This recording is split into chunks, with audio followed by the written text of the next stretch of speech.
On le voit, vos collègues sont sur le terrain, mais jusqu'à quand et combien de temps ils pourront l'être? C'est ça aussi. Et puis où surtout? Parce que les lieux de culte en France, il y en a des dizaines, des centaines. Le problème, c'est que malheureusement, l'État devra faire des choix, puisque nous avons identifié 42 000 lieux de culte sur le territoire national. Nous avons une ressource qui n'est pas inépuisable, donc les lieux de culte... comme le Sacré-Cœur, évidemment, qui seront sécurisés. Je ne suis pas sûr que la petite église au fin fond de la Lozère sera, entre guillemets, protégée. Et des attentats peuvent arriver au fin fond de la Lozère. Pour faire le Père Hamel. Donc, voilà. Exactement.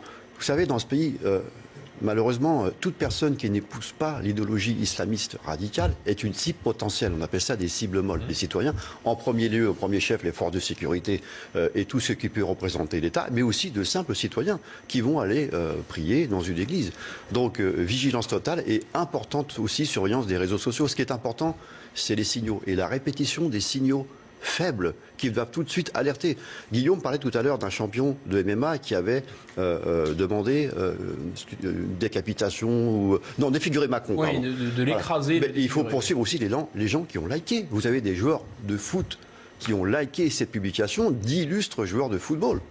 Bon. Ah, Rocco, sur l'appel à la vigilance du ministre de l'Intérieur pour tous les Français, ça vous aide, vous aussi, forcément, sur le terrain? Bien sûr, puisque déjà, vous savez qu'il y a de nouveaux délits qui vont être inscrits par rapport notamment à la délation sur Internet, à la menace de personnes.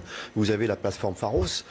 Des personnes, des citoyens doivent, il ne s'agit pas de délation, mais doivent absolument, s'ils constatent des comportements bizarres, des comportements qui ont changé, des personnes qui se sont complètement introverties avec des discours pas forcément au début ultra radicaux, mais un changement d'attitude, il faut le dénoncer. Vous savez, on peut démultiplier les policiers, des militaires, des polices municipales sur tout le territoire national. Ce n'est pas ça qui va faire en sorte que le terrorisme, on va l'abattre. Ce qu'il faut impérativement, c'est déjà développer à outrance encore les services de renseignement. C'est important. On aura beau démultiplier des polices municipales, non. Ce qu'il faut, c'est le service régalien de l'État, les services de renseignement et aussi un courage politique par rapport à des mesures qui sont prises sur des personnes qui sont encore sur ce territoire national et qui ne devraient plus y être. Alors, dans ce recours, c'est aussi ce que les policiers demandent concrètement? Alors, on a un sentiment un peu mitigé, parce que l'état d'urgence a déjà été appliqué dans ce pays. Alors, évidemment, ce que décrit Laurence est vrai, ça nous donnerait des moyens supplémentaires pour lutter notamment contre l'islamisme radical,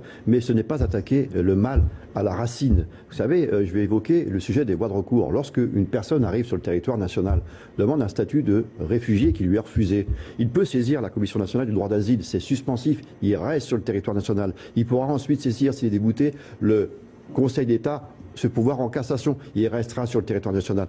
Un exemple, en Italie, les voisins, Lampedusa, 23 000 personnes demandeurs d'asile sont arrivées au cours de cette année, dont 11 000 Tunisiens. 10% seulement ont été expulsés. Donc voilà, il faut travailler là-dessus.